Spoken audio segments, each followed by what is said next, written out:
your spine straight. Close your eyes. Take a deep breath in and exhale. Take a deep breath in.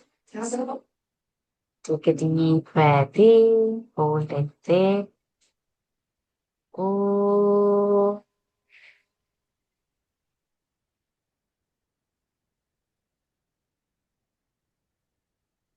Oh.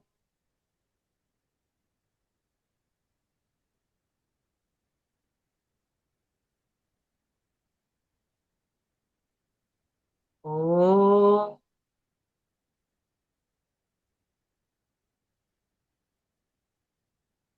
Om Shri Ganeshaya Namaha.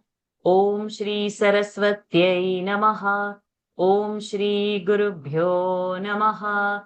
Samasta Jana Kalyane Niratam Karunamayam Namami Chinmayam Devam Sadgurum Brahmavidvaram Sadgurum Brahmavidvaram यो अन्तः प्रविश्य मम वाचमिमां प्रसुप्तां सञ्जीवयत्यखिलशक्तिधरस्वधाम्ना अन्यांश्च हस्तचरणश्रवणत्वगादीन् प्राणान् नमो भगवते पुरुषाय तुभ्यं प्राणान् नमो भगवते पुरुषाय तुभ्यम् सर्वमङ्गलमङ्गल्ये शिवे सर्वार्थसाधिके शरण्ये त्र्यम्बके गौरी नारायणि नमोऽस्तुते नारायणि नमोऽस्तुते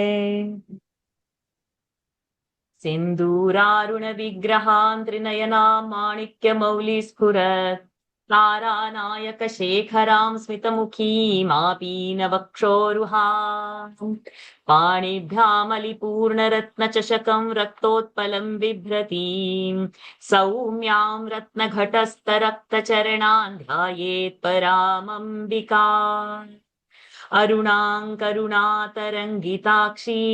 धृतपाशाङ्कुशपुष्पबाणचापाम् अणिमादिभिरावृतां मयूखैः अहमित्येव विभावये भवानीं ध्यायेत् पद्मासनस्थां विकसितवदनां पद्मपत्रायताक्षीं हेमाभां पीतवस्त्राङ्करकलितलसद्धेमपद्मां वराङ्गीं सर्वालङ्कारयुक्तां सततमभयदां भक्तनम्रां भवानीं श्रीविद्यां शान्तमूर्तिं सकलसुरनुतां सर्वसम्पत्प्रदात्रीं सकुङ्कुमविलेपनामलिकचुम्बिकस्तूरिकां समन्दहसितेक्षणां सशरचापपाशाङ्कुशाम् अशेषजनमोहिनीमरुणमाल्यभूषाम्बरां जपाकुसुमभासुरां जपविधौ स्मरेदम्बिका ॐ ऐं ह्रीं श्रीं ॐ श्रीमात्रे नमः. Pranams to the Lord. Pranams to all the Mahatmas in tonight's Lalita Sahasranam session. So it's our day 5, time to hit from 81 to 100 today. So without any loss of time, which we have lost almost half an hour, let's quickly get into, let's see, Padmaji, ready? Yes, ji. Yes, Varsha ji. Straight away to 81st.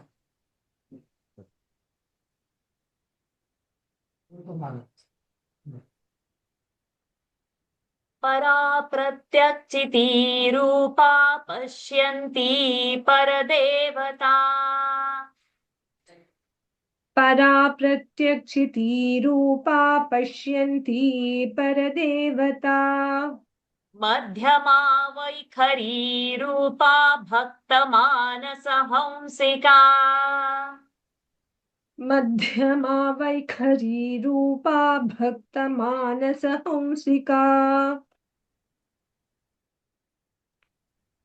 चितिस्तत्पदलक्ष्या परा परा परा प्रत्यक्षिती रूपा पश्यन्ती परदेवता मध्यमा वैखरी रूपा भक्तमानसहंसिका. So this is the sound. Like now you are hearing my sound, right? So you are hearing my voice. That is the Vaikhari sound. But before it is expressed, there are 3 stages inside, which starts at the umbilical cord. So there is this para, then Pashyanti, then Madhyama, and the Vaikhari. So these are the 4 stages of the speech before you hear the sound. The express sound outside is Vaikhari. And the deepest most in the seed sound is para. Para pratyakchiti rupa pashyamti paradevata madhyama vaikhari rupa bhakta manasa hamsika. So you should not say pashyanti, pashyanti. Yakara should be heard of pashyanti. Madhyamas, dha is a mahaprana. Vaikhari, the kha is a mahaprana. And the anuswara on her is umakara, hamsika, and not hansika or hamsika. Kameshwara prananadi kritadnya kama pujita. Kameshwar प्राणनाडी कृतज्ञा काम पूजिता शृंगार रस संपूर्णा जया जालंधर स्थिता.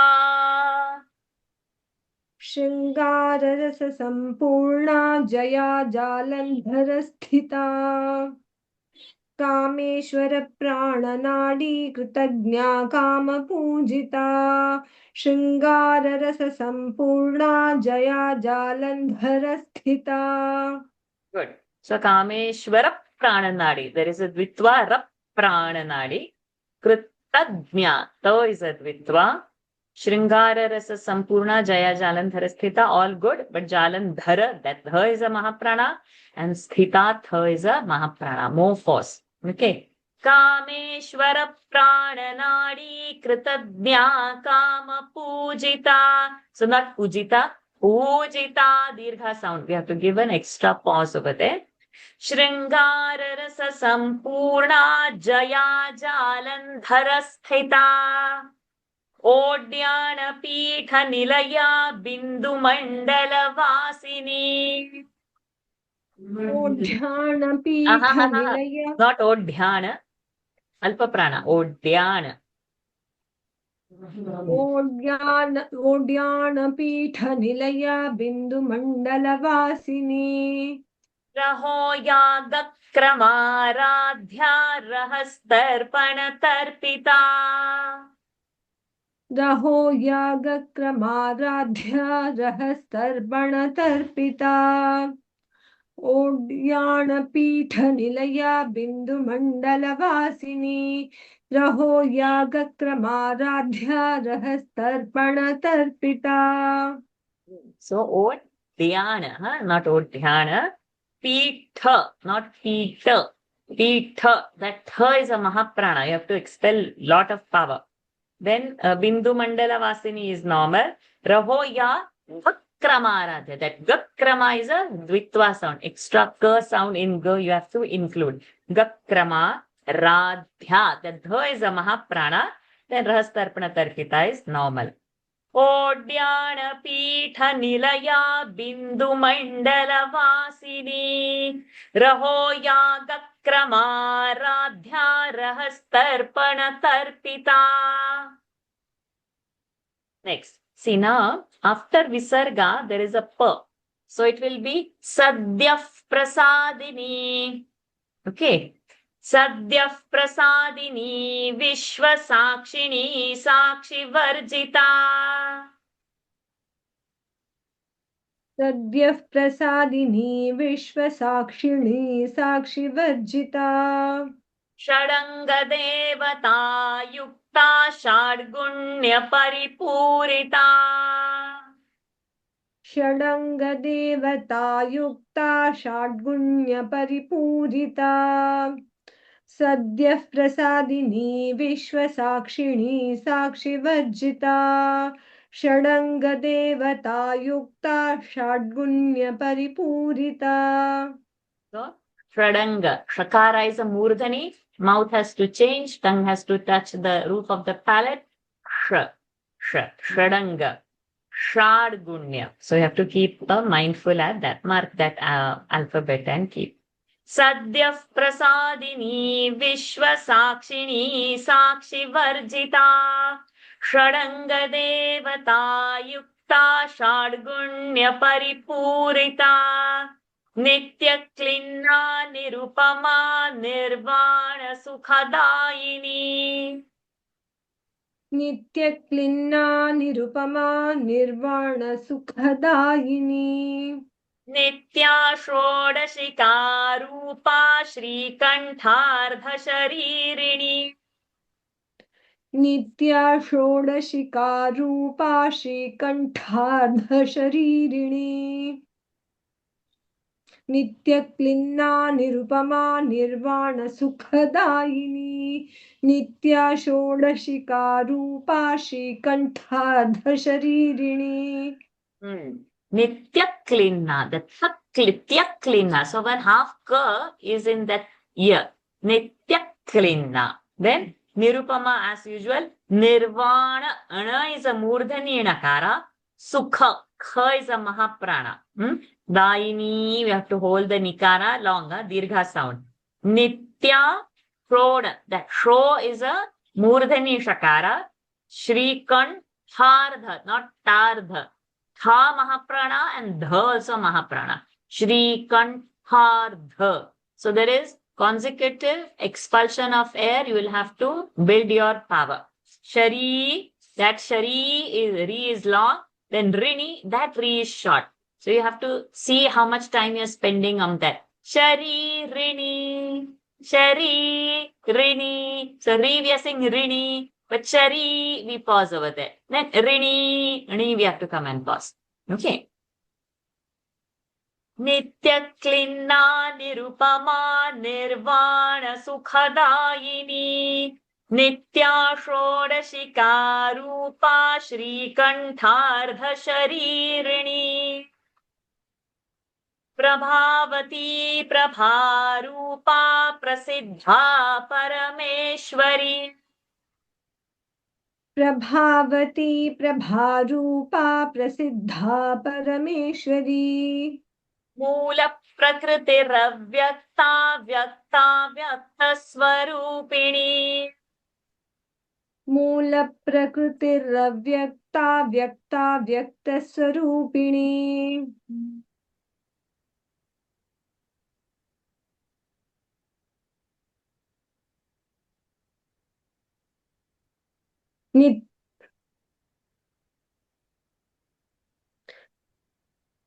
नित्य क्लिन्ना निरुपमा निर्वाण सुखदायिनी नित्या षोडशिका रूपा श्रीकंठाद शरीरिणी प्रभावती प्रभारूपा प्रसिद्धा परमेश्वरी मूल प्रकृतिरव्यक्ता व्यक्ता व्यक्त स्वरूपिणी sorry one call came Arshajit.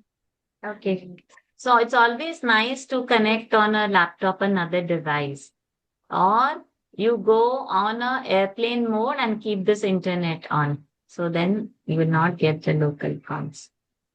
Okay. And that's why you got distracted and you went back and you didn't hear my reaction that why that was in that setup. But attention goes there. Especially when you are volunteering. We should make sure.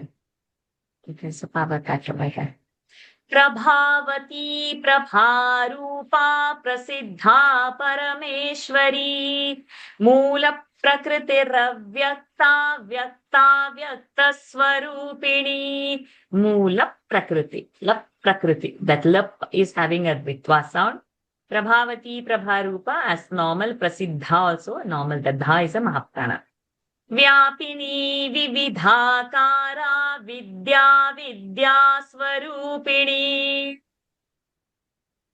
व्यापिनी विविधाकारा विद्या विद्या स्वरूपिणी महाकामेश नयन कुमुदाह्लाद कौमुदी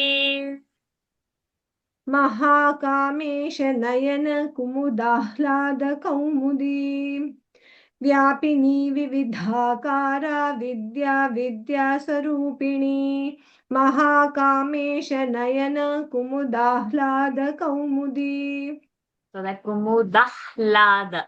That her is coming first, and then we are going to say lada. Kumudahlada. Lada. Her first, then. Then rest are as usual normal. In kaumudi, you have to end in a dirgha sound. व्यापिनी विविधाकारा विद्या विद्या स्वरूपिणी महाकामेश नयन कुमुदाह्लाद कौमुदी भक्त हार्दतमो भेद भानुमद्भानु संततिः भक्त हार्दतमो भेद भानुमद्भानु संततिः शिवदूती शिवाराध्या शिवमूर्ति शिवंकरी शिवदूती शिवाराध्या शिवमूर्ति शिवंकरी भक्तहार्दतमो भेद भानुमद्भानु संततिः Shivduti शिवाराध्या Shivamurthy शिवंकरी. So, bhakta, bha mahaprana, also dvitva, bhakta. Harda, da is alpa prana. Tamo, bheda, that bhe is a mahaprana. Bhanu, mahaprana, bha. Mad, bhanu, again that bha sound has to come. So what happens? Bhanu, mad, bhanu, people will say it. No? You have to maintain that power. Bhanu, mad, bhanu. So both places, when it comes, we have to maintain that. Santatihi, the T you have to cut off short. Can't fit the tune and say Santatihi. It cannot fit the tune. The tune should be fitted to the pronunciation in a chanting. In singing, the singers pull anyhow, but we should not do that as a chanter. Okay. Then in the second line, Shiva is short, she. But then Duti, so you are holding the Du also and Ti also. Shiva Duti. See? Shiva, so she is short. And Va is long, Ra is long, Dhya is long. Dhya is also Mahaprana. Then again, Shiva Mu is long, but Ti is short. Murtish, Visarga, Shakara is happening now. Next word is Shivankari. So this Visarga will become Sh. Shiva Murtish. See? Shiva mu, we are holding dirgha. Then Ti is short and Visarga. Tish, Shivankari. Okay. Shiva Priya, Bhakta Hardatamo Bheda Bhanu Madbhanu Samtatihi.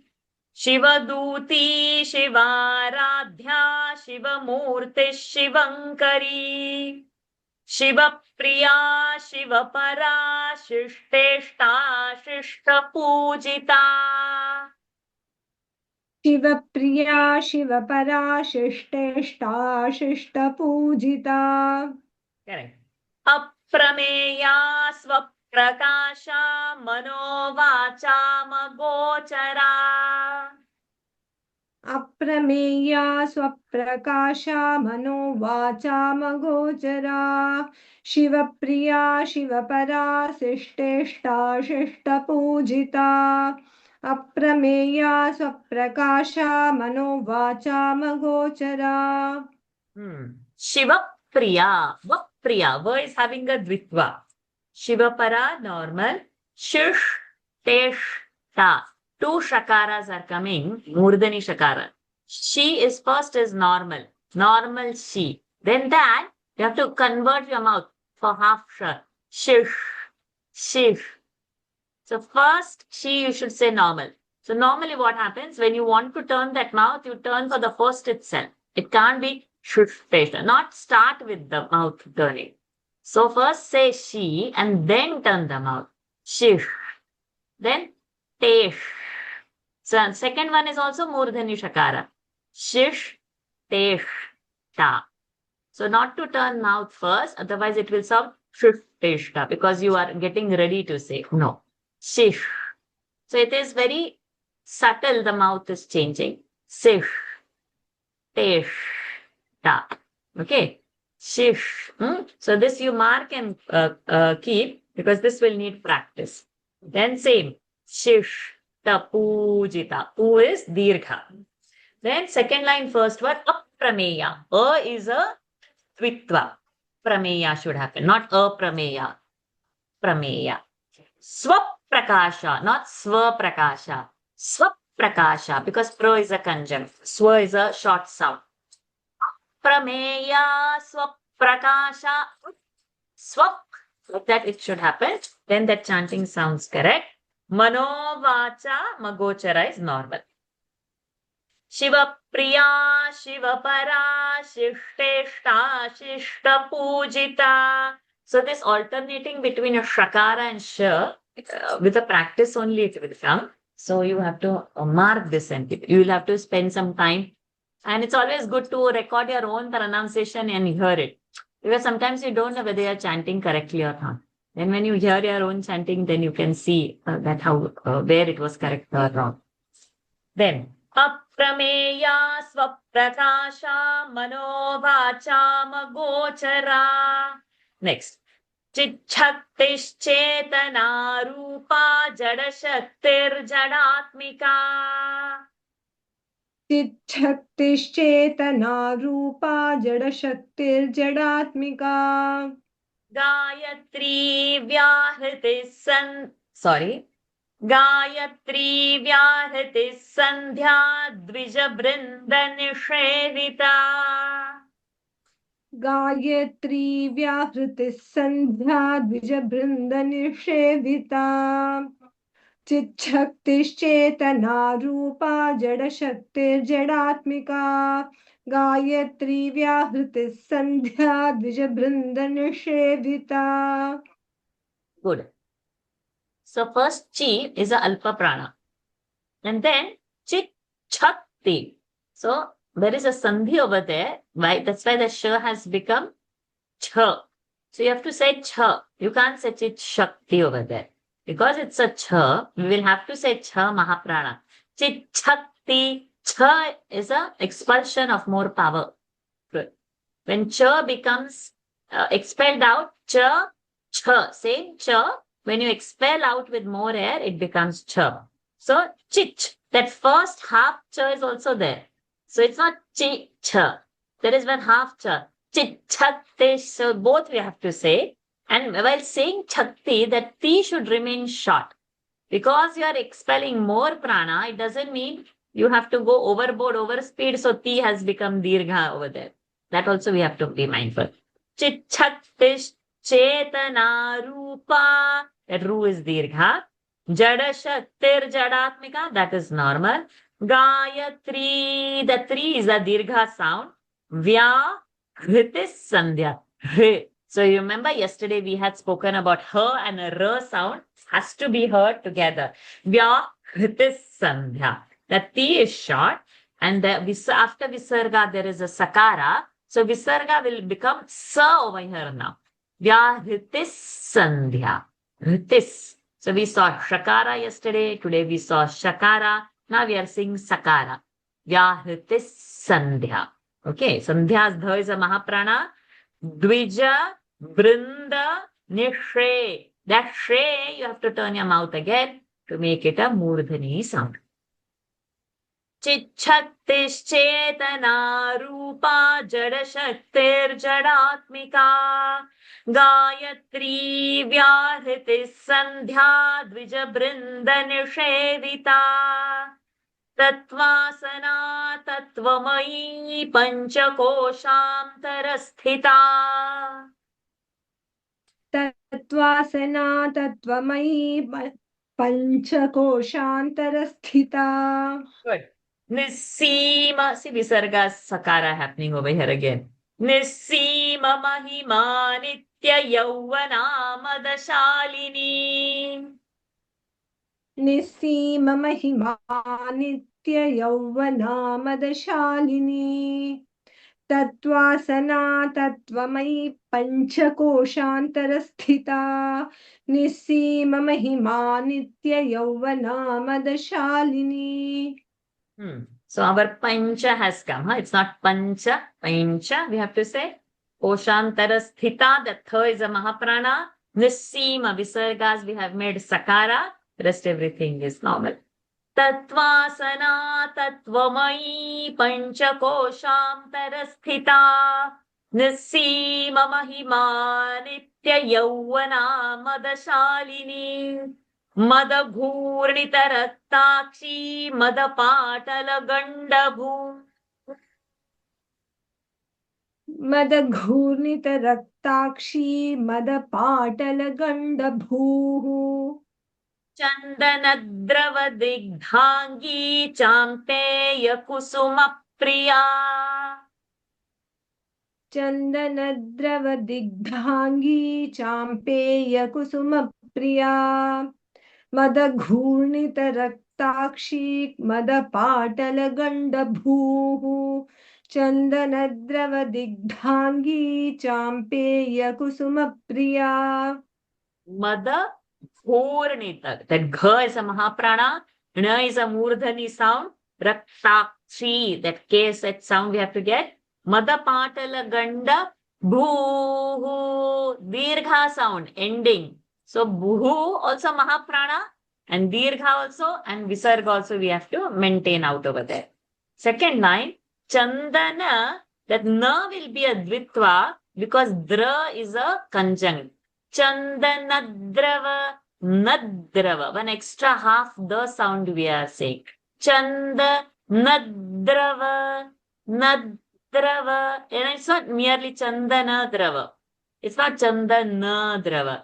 Chandanadrava, na will have a pressure and the next alphabet is the. So that alphabet half sound we add into this. It's a dvitva sound, two sounds. Chandanadrava. Okay. Then Digdhangi. The first is a alpa prana and dha is a mahaprana of the. The, dha. Digdhangi. Hold the dirgha. Champeya kusu mapriya. That ma is a dvitva sound. Mapriya. Madabhu. See, ghoo you are holding because it's a long sound. And then nita because ni is short. मदघूर्णितरक्ताक्षी मदपाटलगण्डभूः चन्दनद्रवदिग्धाङ्गी चाम्पेयकुसुमप्रिया.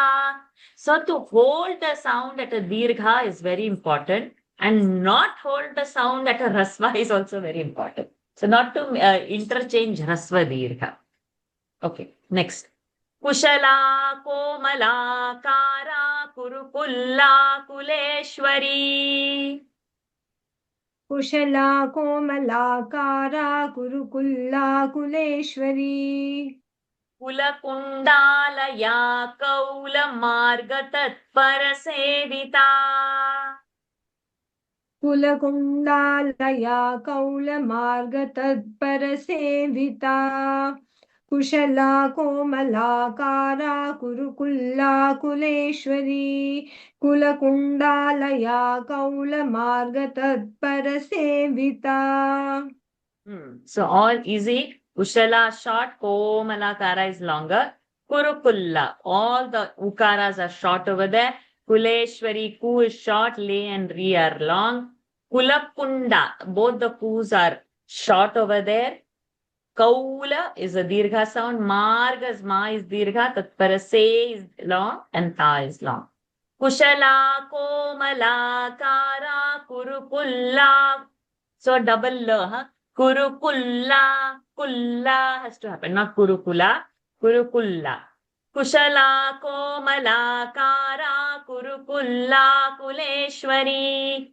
Kulakundalaya, Kaulamargatatparasevita. Kumaragananathamba, Tushtif, Pushtir, Matir, Dhrutihi.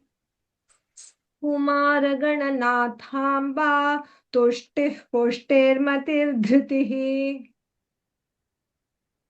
शान्ति स्वस्तिमती कान्तिर्नन्दिनी विघ्ननाशिनी. शान्ति स्वस्तिमती कान्तिर्नन्दिनी विघ्ननाशिनी. कुमारगणनाथाम्बा तुष्टिः पुष्टिर्मतिर्धृतिः. शान्ति स्वस्तिमती कान्तिर्नन्दिनी विघ्ननाशिनी. Kumara Ganana Thamba. The Tha is a Mahaprana. Tush. Again, Shakara, we have to change the mouth. Tush. Tif. Visargas, Pakara is happening because the next word is Pa. Tush. Tif. Push. Again, Shakara is Murdani. Pushtir. Matir. Dhatihi. Gha is a Mahaprana, but T is a short sound. You have to cut the ending over there. Shantis. Visarga Sakara. Shantis. Swastimati. Holding the T longer. Kantir. Nandini. Holding the Ni longer. Vighna. Gha is a Mahaprana. It's not Vigna. Vighna. The Gha should be heard. Even if it is half, you have to stress. Vighna. Vighna. Nashini. Ni is long. Kumaraganathamba tushtif pushtir matir dhatihi. Shanti swastimati kantir nandini vignanashini. So all the dirgha ikaras we have to hold, pause on that alphabet. Tejovati trinayana lolakshi kamarupini. Tejovati trinayana lolakshi kamarupini. Malini Hamsini Mata Malaya Chalava. Malini Hamsini Mata Malaya Chalavasini. Malini Hamsini Mata Malaya Chalavasini. Tejovati Tinayana Lolakshi Kamarupini.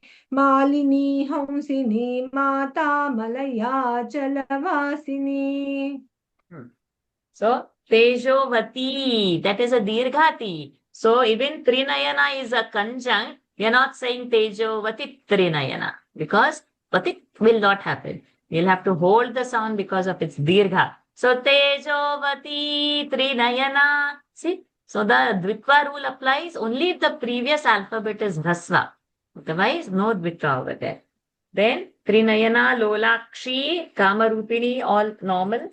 So nothing else. Hamsini. That again, to say Hamsini for Anuswara will be important, not Hamsini or Hansini.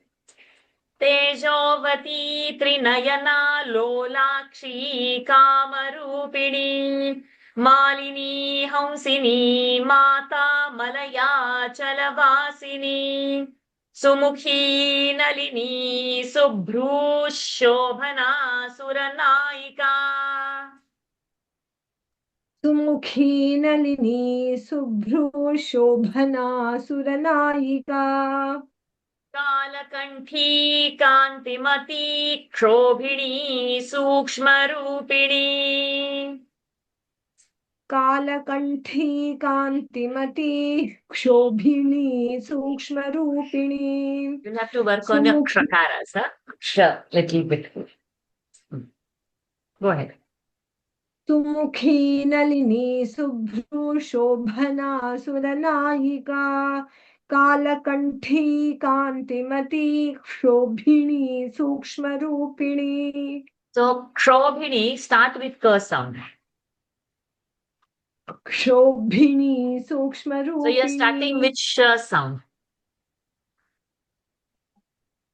Kshobhini Sukshmarupini. So, Sumukhi, Kha Mahaprana, Dirgha also. Nalini, Ni is Dirgha. Then, Subhru is Dirgha. But after Bha, that Mahaprana and Dirgha, there is a Visarga. And after Visarga, there is Shobhana Sh. So, this Visarga, we have to chant as Shakara. So, Subhrush. Maintaining Bha, maintaining Ukara, Dirgha, and Visarga, we have to convert into Shakara. So, Sumukhi, Nalini, Subhru. Su is a Dvitva. Subhru, because Bhra is a conjunct. Subhrush. We'll have to go. Okay. So, Sumukhi, Nalini, Subhrush. Hold it. Shobhana. Shobhanas, that Bha is a Mahaprana. Suranayika. all that normal. Then Kalakanthi, that th is a Mahaprana, not Kalakanti. Kalakanthi. So you should feel that pressure from your belly bottom. Kalakanthi, that tummy should once get pulled in and smash out the air fast. You will feel that when you're saying Halu, Vitthal, it comes from the belly. Just now we saw that Para Pashyanti, right? It is the starting point is there for that Mahaprana. Then, where are we? Oh, I lost it. Kantimati, the T is Dirgha. Trobhini. Tro also has to happen. Mahaprana has to happen. And Nakara is a Murdhi Nakara and Dirgha. You have to hold the knee. Sukshma, not Sukshma. Sukshma. Yes, Anasuyasi, no problem. You please follow the video. Oh, I think she's already left now. So please follow the video when it will get uploaded. You will miss only 3 verses, not much. Thank you, Anasuyasi, for joining. And I'm sorry because I was late and sorry. Thank you for joining. Okay. So, Subhru, no, where did we go? Did I lose it again? Yeah. Kshobhini. Ksha, bha is a Mahaprana, ni is a Murdhinyakara, and Sukshma we have to hold. Not Sukshma, Sukshma. Ru is a long, P is short, Ni, Murdhani, Nakara, and long sound. Sumukhi, Nalini, Subhru, Shobhana, Suranaika. Kalakanthi, Kantimati, Kshobhini, Sukshmarupini. 97. Vajreshwari, Vamadevi, Vayovastha Vivarjita. Vajreshwari, Vamadevi, Vayovastha Vivarjita. Siddheshwari, Siddhavidya, Siddhamata, Yashaswini. Siddheshwari, Siddhavidya, Siddhamata, Yashaswini. Vajreshwari, Vamadevi, Vayovastha Vivarjita. Siddheshwari, Siddhavidya, Siddhamata, Yashaswini. Good. So, Vajreshwari. Va will be a Dvitva. Jra is a conjunct. Ri will be long over there. Vamadevi, the V is long. Vayovastha, the third is a Mahaprana. Vivarjita. Then, Siddheshwari, that dha we have to. So, many people will say Siddheshwari. It's not Siddhe. Siddhe. So, you will have to feel your stomach, that air is expelled from the bottom of the belly button. Siddheshwari, Siddhavidya, Siddhamata. See, all this when it comes constant, and if you give that pressure, then the chanting is also correct technically, but to hear also, you create those vibrations necessary why those mantras are woven like that. And Yashaswini is normal. Vajreshwari, Vamadevi, Vayovastha Vivarjita. Siddheshwari, Siddhavidya, Siddhamata, Yashaswini. Vishuddhi Chakra Nilaya, Raktavarna Trilochana. Vishuddhi Chakra Nilaya, Raktavarna Trilochana. Khatvanga Dipraharana, Vadanaika Samanvita. Khatvanga Dipraharana, Vadanaika Samanvita. Vishuddhi Chakra Nilaya, Raktavarna Trilochana. Khatvanga Dipraharana, Vadanaika Samanvita. So, Shuddhi, Shu will have a pressure because Dha and Da is a conjunct and that Dha is a Mahaprana out over there. Nilaya Rakta, you see 2 avaghras over there. So, we are not going to say Arakta. Arakta is the word, Arakta Varna. But we are including in Nilaya Rakta. Not to say Nilaya Arakta, not to pause over there. Avaghras are coming out of Sandhi rule. That means that alphabet is gone. And they have maintained the chandas of 8 alphabets. So we should not provide extra akara, akara over there. Raktavarna, Trilochana, Khatvangadi, that Kha is a Mahaprana. Khatvangadi, that Di is a Dvitva. Khatvangadi Praharana. Vipra has to happen. And Vadanaika, not Vadaneka, Vadanaika, I is a longer sound. I, Vadanaika. Vishuddhi, Vishuddhi Chakra, Cha is also a Dvitva. Vishuddhi Chakra Nilaya Raktavarna Trilochana Khatvanga Dipraharana Vadanaika Samanvita. Next. Payasana Priya Tvakstha Pashuloka Bhayankari. पायसान प्रिया त्वक्स्था पशुलोक भयंकरी अमृतादि महाशक्ति संवृता डाकिनीश्वरी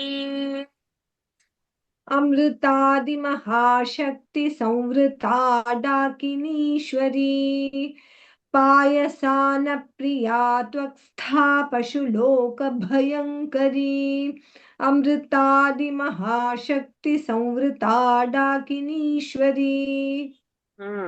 So payasana priya, not priya because pra is a conjunct. Tvakstha, tvakstha, there is a conjunct of ka, sa and tha. So tvakstha. Pashuloka bhayankari, bha is a mahaprana, bhayankari is re is a long sound. Amritadi mahashakti normal. Samvrita, Dakinishwari, Ni and Ri are long sounds. Payasana Priya Tvakstha Pashuloka Bhayankari Amritadi Mahashakti Samvrita Dakinishwari. Next, last for today. Ana and the 100th one. Anahatabja Nilaya Shyama Bhavadanadvaya. अनाहताब्जनिलया Shyama भावदनद्वया दंष्ट्रोज्ज्वला क्षमालादिधरा रुधिर संस्थिता दंष्ट्रोज्ज्वला क्षमालादिधरा रुधिर संस्थिता अनाहताब्जनिलया श्यामा भावदनद्वया दंष्ट्रोज्ज्वला क्षमालादिधरा रुधिर संस्थिता. So those dhas coming with the becomes tricky. Anahatabja, tab, one ba is there, half ba, not to forget that. Nilaya, shyamabha, not shamabha, shyamabha. Aki matra is there, shyamabha. Vada nadvaya, na is a dvitva over there. Vada nadvaya, not vadanadvaya, vadanadvaya. Daunstro, daun, makara is happening. Shakara is also there. Daunshtrojvalaksha maladi. That di is short sound. Dhara. Dha is a mahaprana. Ru, dhira. That dha is also mahaprana. Sound, that is anuswara, zomakara. Sound sthita. That tha is a mahaprana. So in that second line, see, maladi, alpa prana di. Dhara, rudhira. Dhara, rudhira. You have to hold that power for both the mahapranas. And then, samsthita, again the tha mahaprana power you will have to hold over there. Anahatabja nilaya shyama bhavadanadvaya daunshtrojvala kshamaladi dhara rudhira samsthita. So with his grace, with her grace, we have completed today's kota. Anybody has any doubts or want to chant and show any verse of today?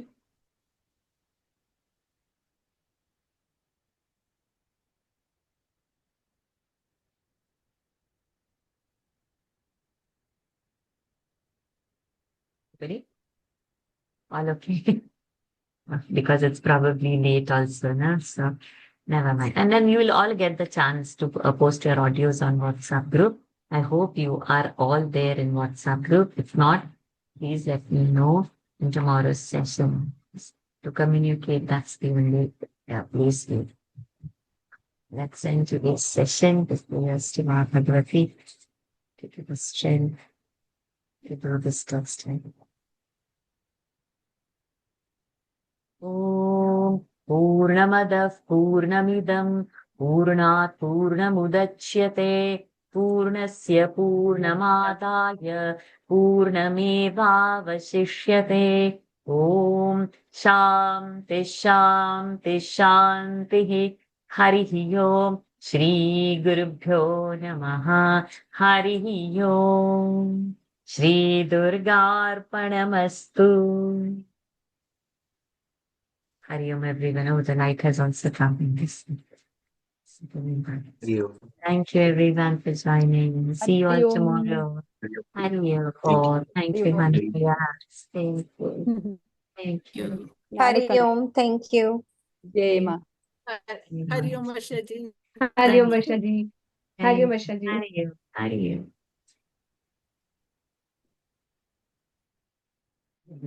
Om.